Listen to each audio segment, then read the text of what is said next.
Hello, and welcome to the Twilight Imperium Junkies podcast. Today, we're going to be talking about another faction, the Nekro Virus. And Speedy's going to be coming on to ask me some questions about how I play Nekro. But before we get into that, we're going to talk to the junkie from this past weekend's Stooge for the Throne tournament game. And the winner of that game, welcome Nicky, who won as Yssaril. Thank you. We just finished the game, so I still can't believe it. It's fresh, the win is fresh, and it was a very unconventional, one might say. So tell us about it, from the beginning. What were the highlights? What were some moments of stoogery? I mean, this was so... I was thinking about it because I knew we were going to talk about the game afterwards no matter what, whether I won or not. And it just felt very boat floaty for such a long period of time. It was a very casual sort of not many combats that weren't discussed beforehand, And then I feel like we got into that last round and it just became like the Cold War. It felt like people weren't worried about public objectives. Everybody had a secret and nobody knew what the exact secret was. And everybody had a chance, but also everybody had a detriment to their chance. Yeah. It felt so quiet. It felt like people were thinking, people were talking in whispers and things like that, but nothing really conspiratorial for the most part. For the most part. For the most part. Again, there's a lot of... so props big time to Pizza, because Pizza played one hell of a game, and I wouldn't have won if it wasn't for Pizza and Pizza's help in some deciding moments.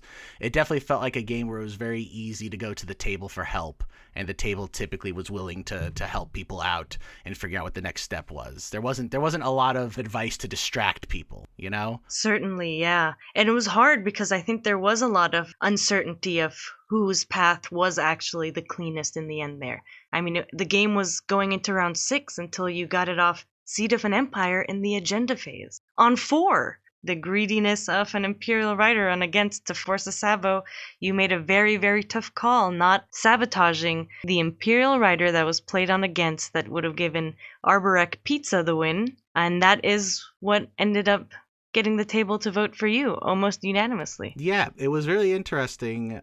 To me, it was just another 50-50. There was a bunch of 50-50 shots at the end of the round where Banner Spear could have won, or Quantum could have won, or Pizza could have won by sort of trading off 50-50 chances. So to me, this was just a 50-50 chance without the dice. That's true. I wouldn't even call it a gambit. It was an agenda, and a rider was played on it. It was really much just game events unfolding. Unlike the last round, which was filled with more, you do this unconventionally, I do that unconventionally. Maybe you win, maybe I win. Which to say that I have zero problem with. Like, to me, I'm always it's like when there's like football games and people are like, oh, we got to have football games, like playoff games in a dome because, of the weather elements. And it's like the weather's a part of the game. The people voting's a part of the game. The map building, that's the point of the Stooge tournament. The map building's part of the game. Oh, it's not even slices. Life isn't even slices. Go ahead and make a name for yourself with it. Round 1, Titan's first move was to take 2 planets next to the Nalu home system, and that caused a ripple effect that continued on until the very end of round 5. Yes, I was so, when everything was drawn up and the draft happened and I saw I was next to Titans, I went, oh God. Because I'm always so worried I'm so bad at building plastic. I was way better this game, even though I got to use so little of my plastic, and a lot of it was taken out by Ixion. But I was so worried about Titans, and the fact that Titans had their essentially almost forever war on the other side of them was such a blessing. I wouldn't have been able to survive if Titans ever saw me as a threat. I totally agree. I see that. Yeah, it's really strange. Again, it felt like I had mentioned before that the previous TTPG game I had played, I don't think I rolled dice more than once. And I felt like this was, again, a very low combat, low conflict game for me. And I was worried that, I got so far behind on tech. I didn't have any tech until 4th round, 3rd round. That was amazing. You literally went into a late round with only neural and then got 2 techs in the agenda phase and then caught up that way, and ended up scoring 2 faction tech secrets, which is amazing. Yeah, which props to Jedi that he vouched for me on my secrets because he was always the voice of reason to me not being able to score that round, which again, I didn't make happen. I made it happen in the agenda. So props to him as well, big time, because I showed him my secrets early on, because I've definitely gotten sick of sometimes in tournaments when people go and wipe out somebody who doesn't even really have a chance of winning. Again, in this case, I did end up winning through other means. Other means, for sure. But that's the sort of thing. That's where the whole, you have your slices, you have your factions and abilities, but the way you play the table in unconventional ways can help. Again, I don't win that many games, so I'm no expert on the matter. But I that's why I enjoy TI, is because this is a way you can win a game. Absolutely, and I loved it. I actually had a favorite stooge moment from round 2, and it was a, I guess, a result of this Titans Nalu war, but it was when Jadim sold the Nalu Zero to Joel Nar because they thought they were out of the game round 2. It could have been a ploy to, move heat around and keep things off them, but that was, I think, the whole table just called out the stoogery right there. I mean, but then again, when you put it that way, it's like when I saw Nalu in the game, I was like, uh-oh. But then very low heat for Nalu in the game for them. Yeah, and everyone kind of had a path to win in the end, so it's always fun when there's just like so much going on and it could go anyway. Yeah, and again, there was a lot of low rolls, a lot of combats that didn't go the way people wanted. Certain people could have run away with it, because early on there was quite some point disparity. But the fact that everybody came together so tight at the end, that's what makes it exciting for me. My favorite stooge moment, which again, personal, I'm biased here, is the me using reverse engineer and insubordination again through Quantum and Pizza, because I just love action card shenanigans. That's why I played these. I had the Nomad in my faction bag, and I really, intellectually probably should have picked the Nomad, especially with how little movement I ended up having as Yasarl, but I just can't resist the action cards. And hey, I mean, apparently you made the right call, because here you are, talking on the pod as the winner of this weekend's game. Can't even believe it. Thank you again, as always, for making this happen. This is a really special thing and a really fun thing that, I don't get to play TI nearly as much, and this took me to a whole magical world. Oh, I'm so glad to hear that, and I look forward to seeing you play in the final. Oh, yeah. I won't be able to do that again, but I'll do something. All right, thanks for chatting, Nikki. And now for today's episode. And we're back. This is Speedy filling in for Rand because Rand cannot interview herself. So I'll be doing my best Rand impression, trying to stay as chill and calm as possible as I interview today's guest, Rand, about her mastery of the Nekro Virus. Hello, Speedy. Thank you for having me today on the podcast. Of course. It is my absolute pleasure. Thank you for being here today, even though you're on every single episode, but it feels special this way.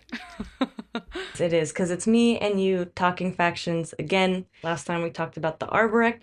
I'm excited to talk about the Nekro because I really want to start by telling you that, believe it or not, they kind of are pretty similar to the Arborec in terms of, yeah, exactly. I think they are a ground force faction at their core. Really? Yes. That's really interesting. I've never thought about them that way, and you've certainly got my attention. Picture my my droopy basset hound ear perking up like, what? The thing about them is not only do I feel they are ground force faction, but what makes them special is I think they have such capability for having a very impressive space force as well, unlike, maybe Arborec or other ground force factions where you have very, very rooted grounds, but the space is a little neglected. Yeah, that is true. It does feel like with Arborec and even Yin at times that you are focused on the ground at the expense of space. For sure. But you feel that Nekro allows you to master both somehow. Yes. So the reason I think they are a ground force faction is mainly because of their flagship, which I think is such a key part of unlocking the scary Nekro fleet situation. Yeah. Their flagship, the Alastair, the ground forces fight in space. It just becomes absolutely bumping if you just have a setup that's basically like a SAR ball, but a Nekro ball. It's amazing. A Nekro ball. Oh, that's scary. Yes. Scary to think about. Yes.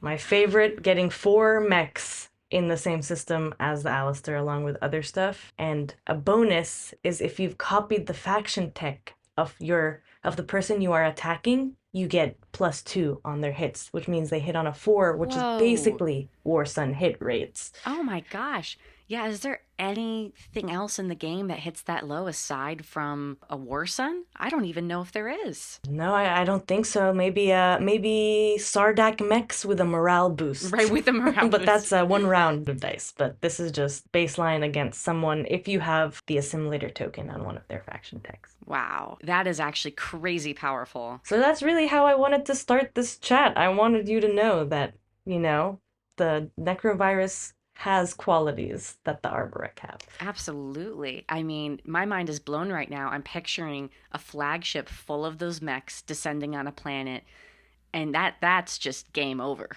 That's game over. It's true. Wow.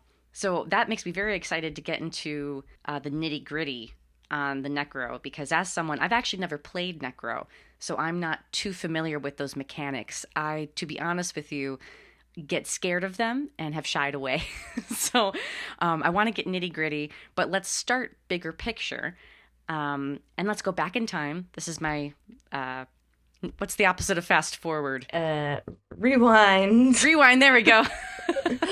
Let's rewind and go back in time to how you first started getting into the Necro Virus. And I believe you actually played Necro for your very first game of TI. Is that true? That is true. Yes, you were in that game. I don't remember who you played, Speedy, but that was my first ever faction. Henry had told us to choose a faction that we vibed with. He was open to recommending it to people, but he told all of us to kind of look through and pick one we'd enjoy playing, since we'd all be kind of confused playing for our first time anyway. And Nekro Virus was that for me. I was like, oh, interesting. This is very different aesthetically from all the other ones. Right. Population error. Population error. Gosh. Yeah, I mean, and the gameplay is so different than all of the other factions. I mean, how is it playing that faction for the first time? Was it a weird introduction to the game? What was your impression of the faction?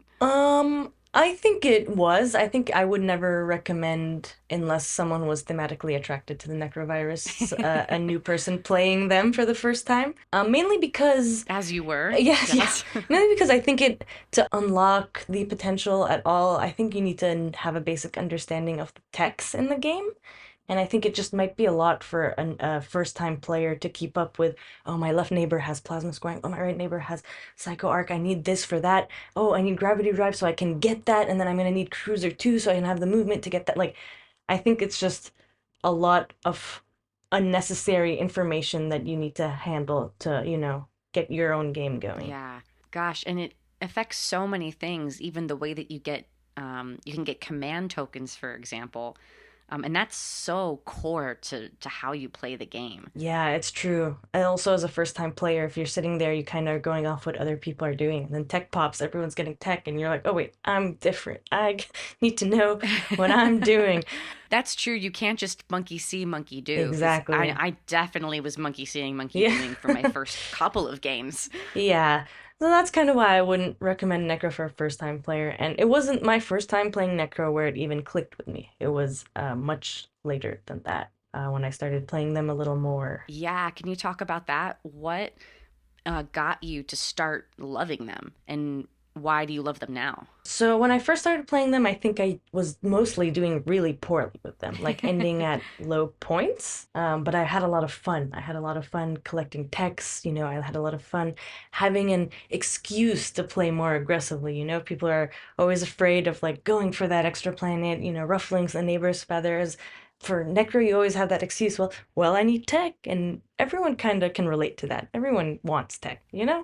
So yeah, people get salty, but they kind of expect Necro to be going for the text, which gives like this sort of, unspoken permission to, kind of hose your opponents while you're acquiring your decks. And that's kind of cool. That is cool. Yeah, you really can't take the blame. You just throw up your hands. That's how this faction operates. I have no choice. This is very true. That being said, though, even though I think they are considered an aggressive faction, or whatever that means, I think that's like low-key kind of relative, because sure, you can't unlock their potential without destroying other people's units, but if you're in a game with like 5 aggressive players or aggressive factions, you could be on the defense like mostly the entire time and unlock the same potential, if not more, as if you were the aggressor seeking it out. That's a really good point, actually. Right, you can still get the tech even if you are not the instigator. Exactly. You just have to participate in battle. And in fact, in a way, if people are pushing into your systems,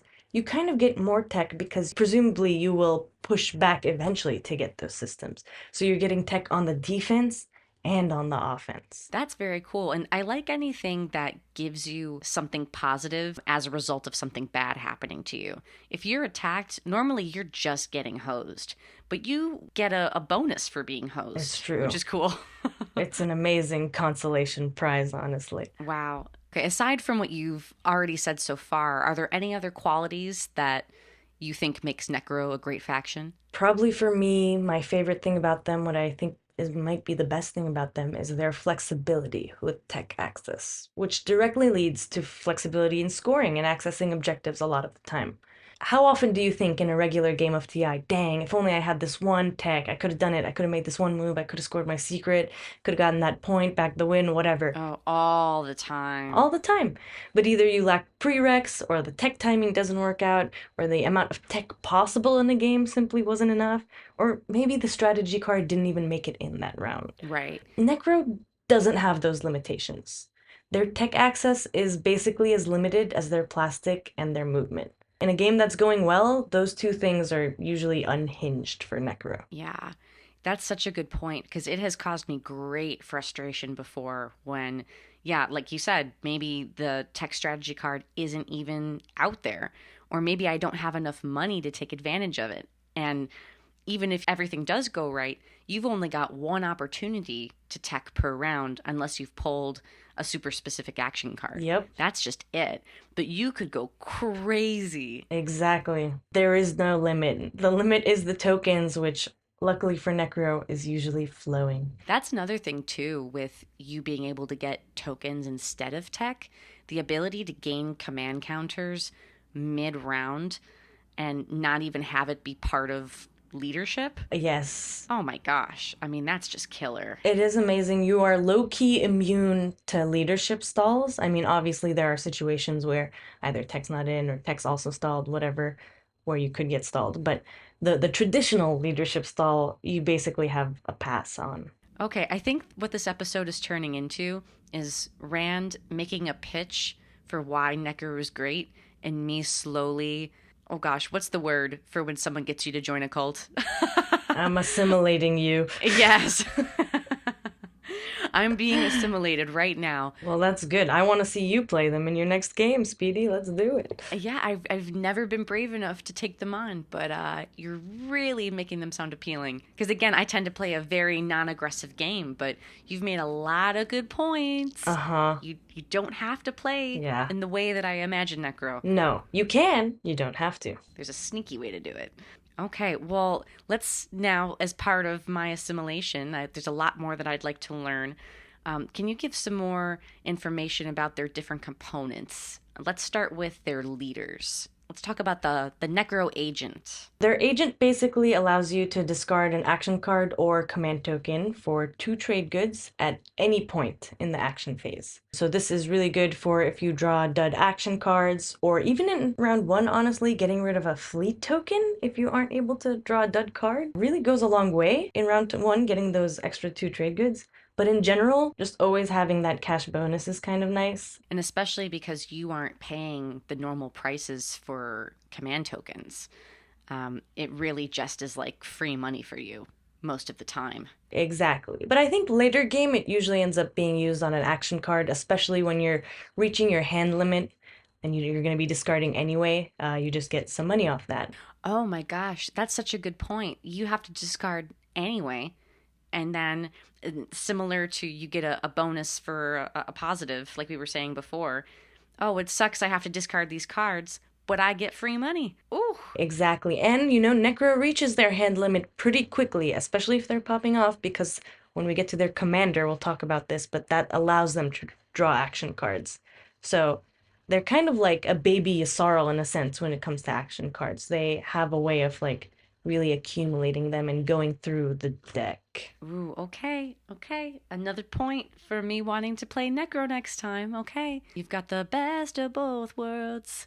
You could be Necro, but also Yssaril. Yeah, exactly. And also Arborek. Yeah, you're everyone you want to be. Yeah.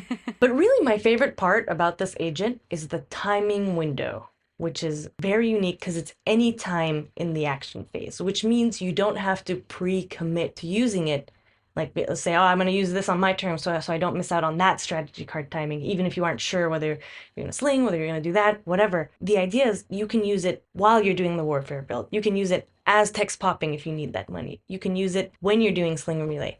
You can use it at any point, your turn or not. Wow. Your turn or not. Oh my gosh. That flexibility, I think, is amazing. A little underwhelming if it was more limited in timing window, but I think the flexibility of it really enhances the agent. Again, one of the most common problems in the world is suddenly not having money when you need money. And what are you going to do? Wait for trade? Well, maybe it already popped. Maybe it wasn't picked. Maybe you could try to broker a deal with somebody, but maybe there's a really salty table and you just don't have a path to money. Exactly. Or maybe even you're just $2 short. Where am I going to get that $2? Right there. It's right there. Okay, well, with that, let's go into how broken the commander must be. I love the commander. I love it. It's incredible, especially if you are gaining a lot of text. To unlock it, you have to own 3 technologies, and you start with Daxiv, so that's 1. So really, you just have to collect 2 techs from other players to get that online. And then basically, for every tech you gain after that, you draw an action card. Oh. And if you are snowballing, if you are gaining techs, you are getting so many chances at drawing action cards, which really just increases your odds of getting those game-winning action cards, like the Imperial Rider, the Public Disgrace, the Political Stability, whatever, those cards that really change your game and let you get that last point somehow. In my head, I think of you as the queen of the Imperial Rider. You have used that card so spectacularly. And the idea that you can just cycle through this deck really quickly and find cards like that is so powerful. Yes, which is why I feel like they're kind of like a baby Yssaril, because Yssaril, I think, is the only other faction that's their thing. They cycle through cards, and Nekro kind of has that bonus as like a side hustle of theirs. A side hustle of the virus. Yeah, they dabble in action cards.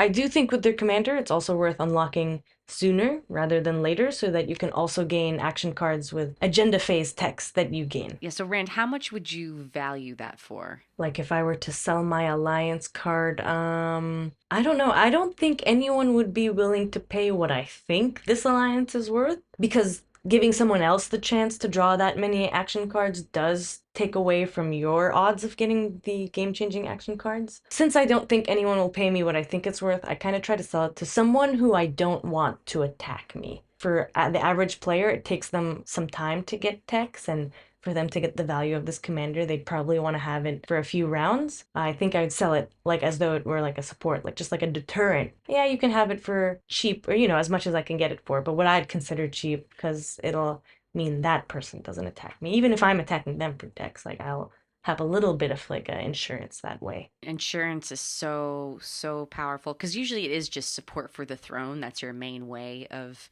fending somebody off and getting them out of your space. So it's nice that you have another route to that, or you can fend off 2 different players at the table via your alliance and via your support, at least in a more effective way. I feel like some alliance swaps just don't do that much. That's true. Yeah, not to say that for sure the person receiving my alliance is not going to attack me, but I just think the longer you have that alliance, the more likely it's going to pay off. So it is one of those things of like, do I really want to lose this? I mean, I don't know. Maybe they draw the action card they need the first time and they're like, it's served its purpose and I'm okay attacking Nekro now. But, the goal is not that. Okay, let's talk about the hero for Nekro. So, hero, usually I save it for a late game use. I mean, situationally, it could be used earlier I think ultimately I say if you can use the hero to get a point, then it has served its purpose, whatever that may mean. Yeah. So, if you choose a tech skip planet in a system that contains your units, and you gain trade goods equal to that planet's resources and influence combined, you destroy any enemy units on there, but more importantly, you gain 1 tech that matches that specialty. Any tech in that color. Okay. So the idea is it's for gaining a powerful tech, whether it's not accessible at the table, no one's researched it, whether it's too far from you right now, whether it's just you need it at a certain time and you just can't get it in time. it's for gaining a high level tech. Ironically, I feel like, especially if this is used late game, it's least exciting on a blue tech skip planet because I think blue tech is usually so popular that, I mean, it should be on the menu somewhere, right on the board. Like my neighbor has to have the blue I need. Someone's got light wave. Yeah. That person who scored off Imperial last round has fleet log. Usually the blue techs you'd need are available. Sometimes not, in which case, yay, blue tech skip for the hero, perfect. But I feel like usually blue isn't what I use this on. Because, yeah, if I think of any game of TI I've ever played, chances are somebody has Lightwave. Just that eventually it's going to happen. And I can't say that for the highest level tech of any of the other trees. It is not a guarantee that you'll reach the top of that tree. Exactly. Green tech, I wouldn't usually use it on, but if needed, I would get X89 if I had a Bombard secret, if I need to slay someone who they just have too many stacks of infantry on their home system. That's the only green tech I would get off it. I mean, in a crazy, crazy world, if I needed to stall so desperately, like biostims for sling relay, but again, like that has to be on the menu somewhere, like I would think. Right, you shouldn't need to do something crazy like pulling a hero to get biostims. Absolutely not. That would be tragic. Which Tragic. sometimes the Necro hero has to be used tragically for, just logical purposes, or even unused. I mean, I have ended a fair amount of Necro games with the hero unused just because I'm usually saving it for this will get me a point directly, indirectly, but it just has to be tied to a point. Yeah, right. And then you over bide your time and suddenly it's too late. Yes, exactly. So how do you feel about red tech with the hero? So it's definitely up there. I feel like a lot of Necro players may often go the assault cannon route immediately because, in general, red tech is very good for offensive maneuvers, and not many factions have reasons to commit deep into reds, so the menu might be limited for red, so it's nice to skip straight to the top for the bangers. Duranium, I think, is actually kind of amazing for this, maybe even more so than assault cannon. More so. Yeah, even though assault cannon gives you easy pickings for tech, right? Like you don't even have to destroy a unit, you just send 3 ships in and there's a tech. Duranium lets you extend your battles for longer if you have good fleets, and with Necro you'll always have fleet tokens. Hopefully you have the resources to really unlock that fleet and have a bunch of dreads, and just a bunch of dreads with Duranium is really, really good. Or unit upgrades that you've picked up, like Saturn Engine 2s, Advanced Carriers, Super Dread 2s, Extra Triremes, all these unit upgrades have sustained damage, and so if you have Duranium, you are enhancing the unit upgrades that you've picked up. Wait, again, you explaining it, it's so good. It's so good. It almost feels broken. Oh no! It can feel broken. So I think the red tech is more straightforward in terms of it's combat help. So it can help you score a point technically by buffing your odds in critical combats, Yeah. but I would like to think as Necro, hopefully, assault cannon is not what makes or breaks a combat. Otherwise, I'm already, my fate is in the hands of the 7th player. Of the 7th player. Okay, we got to talk about the one tech we haven't yet, which is the yellow tech. I feel like that one won't be as appealing, but correct me if I'm wrong on that. Speedy, I'm going to correct you because I find it extremely appealing, the high-level yellow techs for Necro Hero specifically. You do? Yes. Really? I think it might be my favorite to go for. Oh my There's a gosh. yellow. That is usually what I would do. I mean, it all depends on the objectives, of course, but, in a general sense. And the reason for this is, one, like red and green, people don't often go deep in these routes, but there are some really good yellow techs in that tree that would absolutely help you gain control of planets, go for points, build more, like transit diodes with the flagship. Oh, okay, I building 3 mechs at home. Next turn, I'm transit diodesing to my front dock with my flagship. Good luck anyone who is going there. Being able to move ground forces is very beneficial, especially for a faction that you are playing aggressively. Sometimes you are moving into someone, you lose ground forces, you need to replenish those for the next round. Transit diodes those dudes over. In the same vein, I think integrated economy is just amazing for Necro, because I think it's amazing for any faction that has to be aggressive or is playing aggressive, because you take planets and then you build in those planets that you take. It kind of turns them into the Arborek, Speedy, I'm telling you. The only thing that was between Necro and Arborek is the lack of integrated economy. That's very true. I could not have been more wrong. Yellow's awesome. It turns Necro into the Arborek. That's the dream. It's awesome. And I think even this should be on the menu, hopefully, normally, but Scanlink in a desperate situation, also directly related to points. If there's an attachment objective, even if you need like 12 resources, 12 influence, but you happen to be short and you can't get more planets, but you know there's like this attachment in the blue deck. Oh, sure. And you have 3 blue planets, like that's 3 shots at getting that, like Scanlink can be game winning. So the reason I sing the praises of Yellow Tech is I feel like moving units around, being able to build units where you've moved and solidify control, and even in a sad research situation of Scanlink, all these things really add to the flexibility of getting points. I mean, secrets like Occupy the Fringe, having 9 ground forces, you don't, in a planet that doesn't need a space dock, you don't really need to be able to carry that many if you have integrated economy. You can just arrive and create the rest of the infantry. Or if you need to buff the flagship for a combat, both these techs would do it for you. And I feel like the greatest part of this hero is that it just gives you full control to gain what you need when you need it. You go, oh my gosh, I never had an opportunity to get integrated economy. Nobody has it. But I can just plan my move accordingly, so I can just guarantee that I nab it. No other faction would really be able to just do that and just say, okay, right now I want this tech. Bam, now I get it. Exactly. The only limitation is how the map is built. Of course, yeah. There may not be a tech skip of a certain color. The tech skip of a certain color, you may have needed to plan at least a round before you were already thinking about it to have gotten there. So it doesn't always work out, but when it does, it feels very good. And chances are you have Lightwave at this point anyway, so, you could bop around, get where you need to go, hopefully, most likely. Lightwave and movement ships, that's the goal at this point. Do you have any specific stories you can think of where you use the Nekro hero and it either went really, really great or it was a dismal failure and you felt like it was kind of wasted? Yes, I remember at least one of each, actually. So I'll start with the wasted tragedy.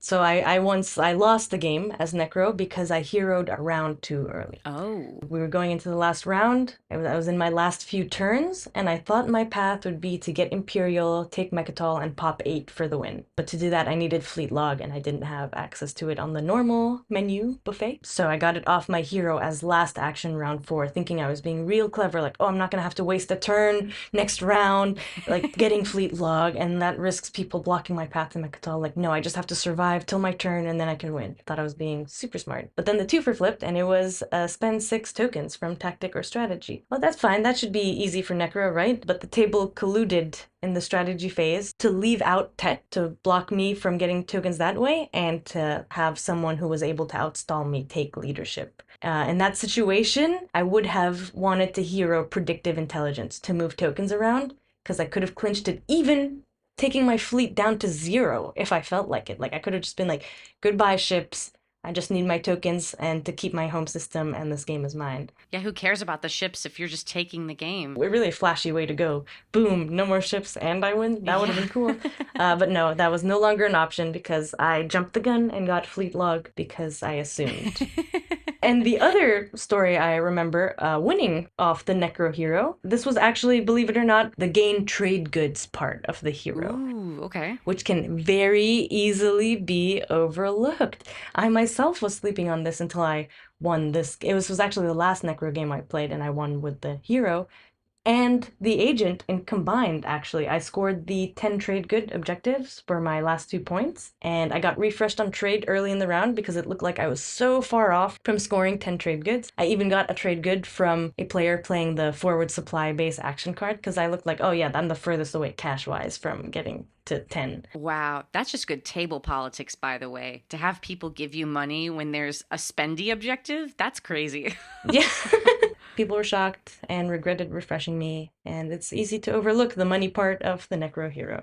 So between the agent and the hero and even the commander getting you action cards, which hopefully you draw action cards that get you trade goods, their other side hustle is trade goods. Yeah, I never thought of them as a trade good beast. My whole worldview about Necro has just shifted. Wow.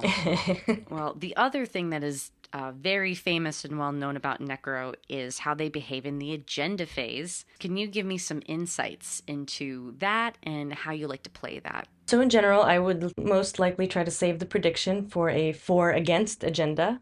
because that is easiest to predict. It's 50-50 chance. There are a couple of commanders that I feel really help Necro in the agenda phase, so if you can get them, I would try to do it early. Extra being one of them, so that you can actually vote and kind of help sway things the way you have predicted so you can get more tech. That's kind of amazing because that's probably the best commander. It removes their like one faction hindrance, right? Not being able to vote. So that's definitely a commander to go for. Once again, turning weakness into strength here. Something that is a limitation actually is not at all. Yes. Another one that's really dank is the Nalu commander, and that's because you can peek at the next agenda. So when the first one comes out, you look at the next agenda and you decide which one you are more likely to predict correctly on, the first or second. Oh my gosh. That's huge because one of the biggest challenges as Necro is facing the first agenda and having to make the call of, am I more likely to get this right, or should I hope the next one is straightforward? And then I would say people, I'm not the best at this, but people do, and I do recommend wheeling and dealing in the agenda phase to get someone to vote your way, especially if you could make these deals with the people who have specific techs you want. Like, oh, swing this way, I'll give you blank, and then you can save yourself a token and plastic of having to get that tech on the board. It can be a leg up. In the same way that you have an excuse to be aggressive because everybody just understands the Necro's deal, do you feel like it actually makes that wheeling and dealing easier because it's very obvious what you're trying to do? You aren't trying to pull a fast one on anybody. Very clearly, I want your tech, and I'm not trying to hide that fact.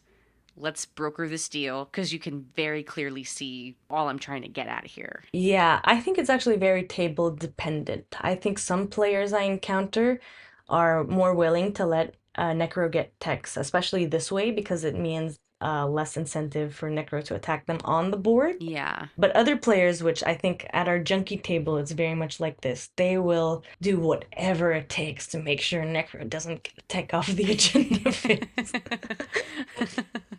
And it makes me really mad. Honestly, I feel like that's players desperate to feel like they have some sort of sense of control within the agenda phase. Yes. The agenda phase can be so nebulous, but you're like, I know that I can at least prevent this one thing from happening, so I'm going to. Let's talk more about how Necro behaves throughout the course of a game, because I feel like your strategy might be very interesting early game versus mid game and how you would play them late game. Yeah, so I feel like Necro is a faction that has crazy evolution from early to late game. And actually, I'll roll it back even earlier than early game. Let's talk pre-game. Let's talk draft for a second, or whatever your setup method may be. If you could pick Necro, knowing you're sitting next to Jolnar, or even that they're in the game, it's going to be a good time. Yeah. Hopefully that amazing buffet is at your doorstep, but anywhere is better than nowhere. Also, if given the choice between resource-rich and influence-rich tiles, I always for sure go resource-rich for Necro. Why is that? Influence almost doesn't matter because they don't really need to follow leadership. I think any following of leadership happens if it's like, oh, I have this 0-3 planet, so it's going to do literally nothing if I don't get a token off it. But you're getting tokens off resources. If you are the tech holder, you pop tech, you spend 6 resources and get 6 tokens. Like, it's amazing. Resources are also very important for getting the plastic online, and the plastic is what you need to get the techs and everything. So for me, influence is totally negligible as Nekro Virus in a way I don't ignore it as any other faction. And this goes without saying, but of course, you're not expecting to vote, so you don't need the influence for that either. It's just kind of a dead thing. It is, exactly, for sure. And the last thing I'll say about map stuff is good wormhole access and placement is really nice for expanding options of where you can get text from without having to like slice through your neighbor's situation. Like, oh no, I'm just trying to get to Sardak over there. I don't know why you're getting tech from Sardak. They probably don't have any, but...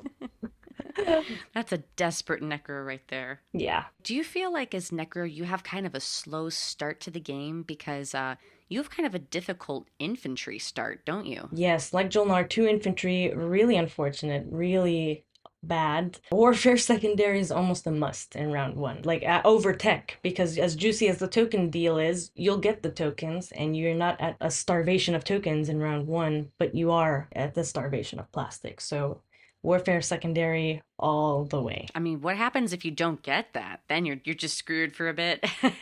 You are kind of screwed, and what you do is you complain about your situation, and you complain about it and get pity points, hopefully. Oh, look at me, I'm Necro. I had 2 planets. I have 1 system in round 2. Ooh. Oh no. I'm not a threat. I think it's survivable ultimately. I don't know, bad round 1s happen. If you don't, then just build at home and make sure you're ready in round 2 to take those planets. Yeah, that makes sense. The only way I think it would be is if warfare is left out of the round, which I think rarely happens in round 1, but could happen. Right. Someone took diplomacy over warfare for scoring purposes or something. Yeah. But usually it shouldn't be a problem. I mean, there might be a greedy player who tries to screw you out of warfare timing, in which case all I could say is try to make a deal or there's your enemy. Right.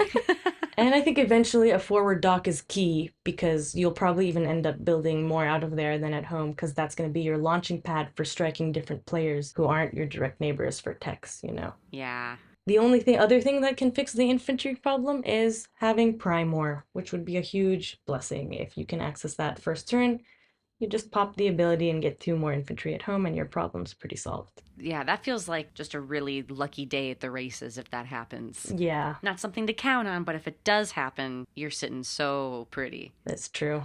Another thing to consider with Necro being such an obviously tech-driven faction, how do you play the rate at which you get techs? Like, do you get a lot of tech early in the game and go really hard on it? Or do you prefer to take it slower so that people don't perceive you as such a huge threat? So from what I've found, look, I'm always eager and excited to get techs as Necro, but from what I've found, it actually doesn't hinder your game a lot if you don't go for too many techs in early game. I'm talking round 1, round 2, even round 3 if it's not like a super fast game. I've always found that Necro has the ability to catch up really fast and like really make up for that thanks to their token economy, as long as they have the plastic to back that up. That's good. So a slow start is not a death sentence at all. No, not at all. And based on how diplomatically you want to play, if you think that getting techs will certainly ruffle your neighbor's feathers and you don't want to do that, you don't have to do that. But you know, it doesn't hurt to get ahead. And if you think you can get away with it in a diplomatic standpoint and you have the opportunity on board, as long as you're not going out of your way to like not score to do this, which guilty, I've done that. I've forgotten to score because I've just been collecting techs as Necro. You're like, I'm having a great time over here.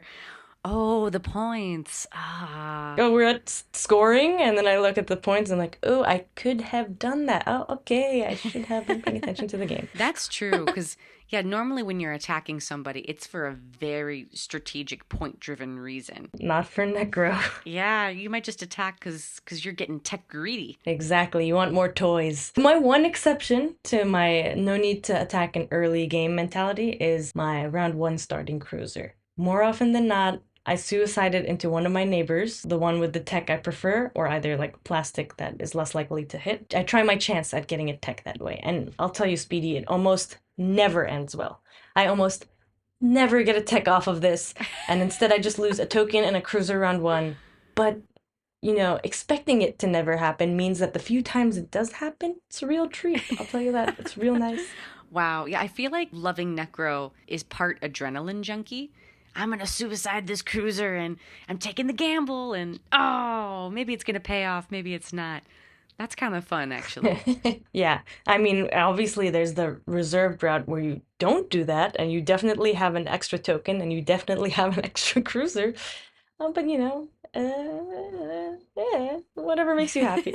How do you approach mid-game as the Necro? Okay, so at this point in the game, for me, movement is so key. And if you don't have it because of the super friendly early game or whatever, and you've been missing out on techs, that's fine. This is when you get it. Or this is when you try to get it. This includes gravity drive. This includes unit upgrades. If you're feeling resource rich, I love Dread 2 because their movement is great and they can't be direct hitted. So if you just have this fleet of Dread 2, it's amazing. And if you end up with Duranium, that's amazing. Carrier 2 is always a great option for loading up infantry when you want to buff up the Alastair.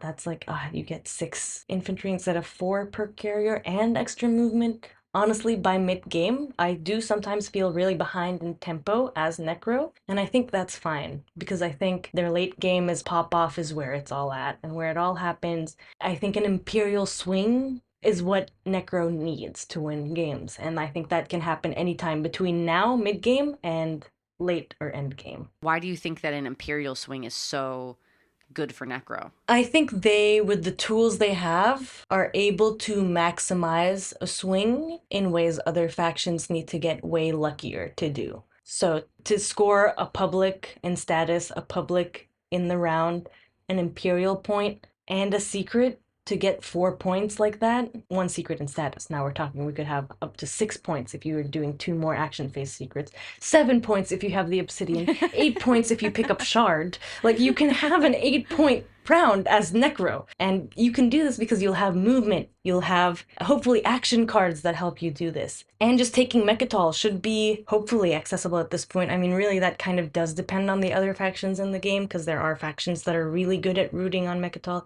Even the Arborec, for example, like, even Necro's power might not be able to like handle a Sar Ball or like a rooted Arborec on Mechatol. But for the average defensive fleet on Mechatol, especially if people have been taking it from each other all game, Necro should be able to face that. So I just think Imperial is really important for them because it's easy to fall behind if it's like, oh, I don't have Grav Drive yet, I can't get that yet. I'm still, it's easy to not score early game because of the situation, but you can really make up for it with flexibility late game. Like Shard. Shard should almost always be an option for Necro. Yeah, and those sneaky points are just killer. Yeah. Just killer. Yeah. Another thing I'm thinking too, earlier you mentioned how easy it is for you to just get a bunch of tech even if you didn't tech earlier. Have you ever played a game where you really weren't teching that much, but then in the late game when you go crazy, you just got a bunch of techs and all of a sudden you became the superpower that nobody expected? Yeah, so I remember a Necro game. I will never forget this. I didn't win,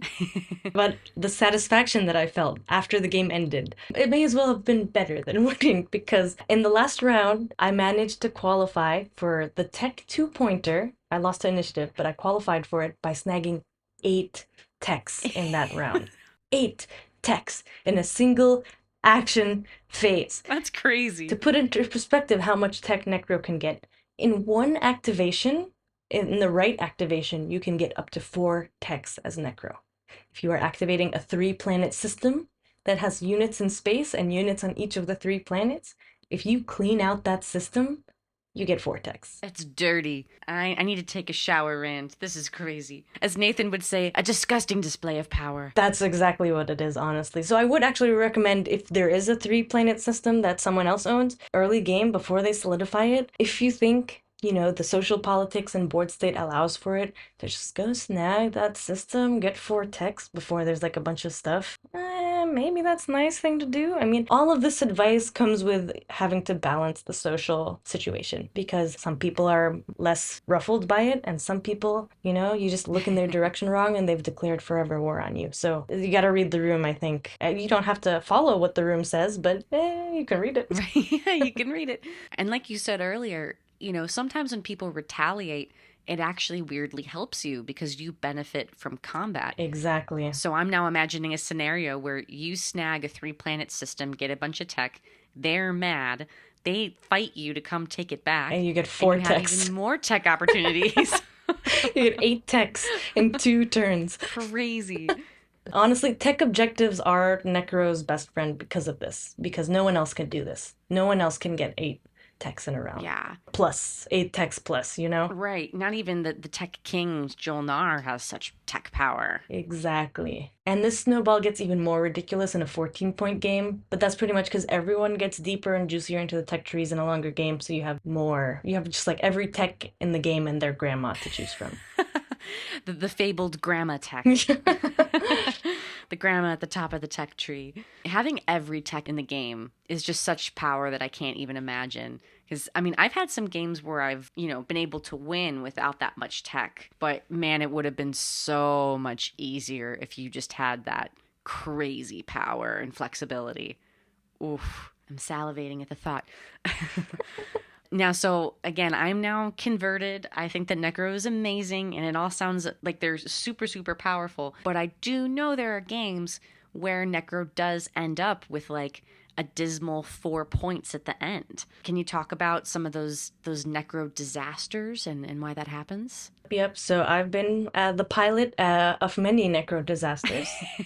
I wish I could tell you more confidently why the total flops happen. My theory on it is it's just Necro not being able to cross the threshold from mid-game engine to late-game power horse. So whether it's never getting enough movement in time, or for some reason having a resource shortage that makes the plastic underwhelming, and without, a strong plastic presence, their late game is not what it can be. It could also be missing out on Imperial when they need it, either all game or like just missing out on that late swing. Could even be as simple as a public disgrace ruining everything. Since they have potential for such crazy swings, if they don't get that swing, it's kind of understandable as to why they would have lost miserably. Yeah. It does feel like a lot of the mechanics of Necro, it feels like gambling to an extent. That's true. Like every time you go for something, maybe the battle isn't going to work out the way that you want it to, and you just don't get what you tried to do. Yep. And you ended up wasting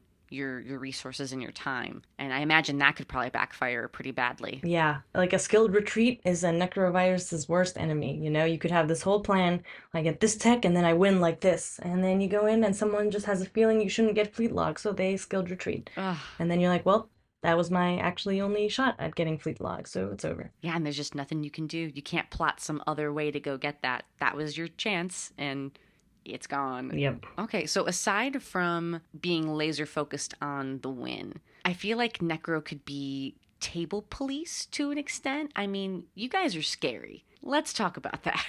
That's true. We can be scary. I often find myself with sling relay and biostims if I'm rich enough to put them to use, because I think as Necro, more unlocked plastic means more everything.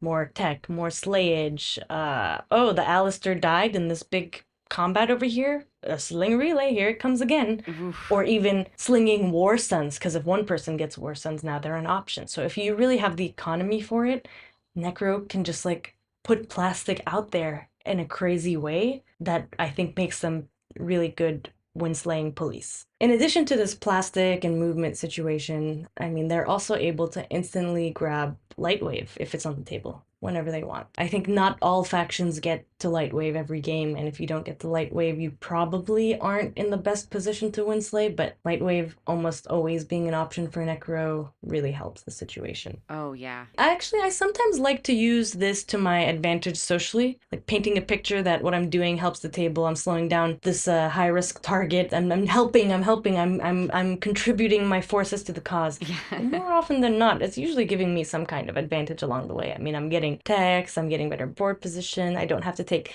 the heat of being aggressive. I'm like the villain disguised as the hero, and I will peddle that narrative any chance I get. Maybe you shouldn't reveal your secrets quite this much on the podcast, because now we know your grift. No. Guys, in the game you're thinking about that's upcoming, I'm doing it for the good of the table, just to clear the air. I'm talking about the past. It's never going to happen again. Never. I will never gain from anything I do in a TI game ever again. Necro is the virus of the people. Yes, exactly. But that's such a good point, because I've definitely felt frustration in the past where there isn't a lot of incentive to be the one that does the win slaying. You see somebody getting out of control with the points, somebody has to stop them. But then you sit there kind of saltily like, but does it have to be me? Mm-hmm. Let somebody else do it. And I want to use the limited tokens that I have to get my point. Yeah. And sometimes it kind of sucks to have to make that choice to do something for the greater good. So again, you're not fully taking the hit. You get a little treat for doing that. That's so cool. All the better if it gets you one step closer to Shard. Ah, the fabled Shard. Rand, what is your favorite faction tech combo? Oof. So there's a lot of fun things you can do pairing up different faction techs as Necro. But the one thing I will never, ever forget, and I will strive to get any chance I'm in the game with a SAR and a Yin, is Chaos Mapping and Yin Spinner. Ooh. It is so nice, especially for Alastair mech and infantry spawning. But the fact that Yin Spinner pops off every time you produce a unit and not every time you use production means that literally every single turn in the round, you start your turn chaos mapping a unit, and then you drop 2 infantry on a planet you control. Oh. Every single turn. Oh, no. And you know what? I did the math on how many infantry you could possibly get in one turn if you had like Fleet Log and Sling Relay. If your turn starts, you chaos map, you get 2 infantry, and you have a ship now that you chaos mapped. You Sling Relay, you get another ship, and you get 2 infantry. And now with Fleet Log, you build somewhere, you get however many ships plus 2 infantry. So you're getting 6 free infantry on top of a bunch of plastic. Or mechs, honestly. The chaos mapping could be a mech, so. Ooh, my Arboric heart is going crazy right now. Ooh, for free. The chaos mapping Yin Spinner is unmatched, and it's the best time I've ever had as Necro, and it makes every single planet of yours impenetrable, and honestly, do it. I recommend it to everyone. Make it happen. Gosh, now I know. If we're picking factions, and I see that you're Necro yet again, and there's Sar, I'm going to have to hold back from picking Yin. Now that I realize the potential of that, that's too scary. We cannot let that happen. That's true. You could just opt to not research Yin Spinner. I think SAR players always get chaos mapping, but Yin players don't always get Yin Spinner. So it's not a guarantee. It's true. But if it's an option, it's going to be the best time you've ever had in your life. That's true. If I was a true friend, I would let you have that joy, actually. Yeah, that's true. Is there anything else you can think of that you want to express to the people about Necro and why it's so great? They're beautiful, and let them get your texts. just let them, please. Just do it. I like that. That's a good way to play the table. Just go, please. Come on. Just one more tech.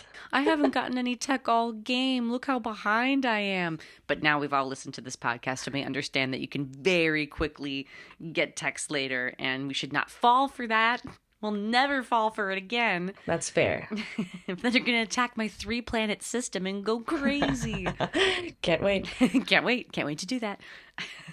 Okay, well, now I'll segue out of casual conversation and go back into podcast host mode. Thank you, everybody, for checking out this episode of the Twilight Imperium Junkies podcast, which was the topic that won last month's Patreon poll. And the new poll for June is up now, so please go vote for what you want to hear about on the podcast. The options are Extra with Henry, Revenge in TI, ooh, and Going for Custodians. And tune into this weekend's Stooge for the Throne game with Henry. Thank you so much, Rand, for being on your podcast that you run today. Thank you, Speedy, for having me on my podcast. Thank you for tuning in to this episode of the Twilight Imperium Junkies podcast. If you like what we do and want to support the show, check out our Patreon, where amongst other things, you can vote on topics for future episodes. Keep up with the TI Junkies series by subscribing on YouTube. Until next time, keep stooging, or maybe don't. Unless you're my stooge.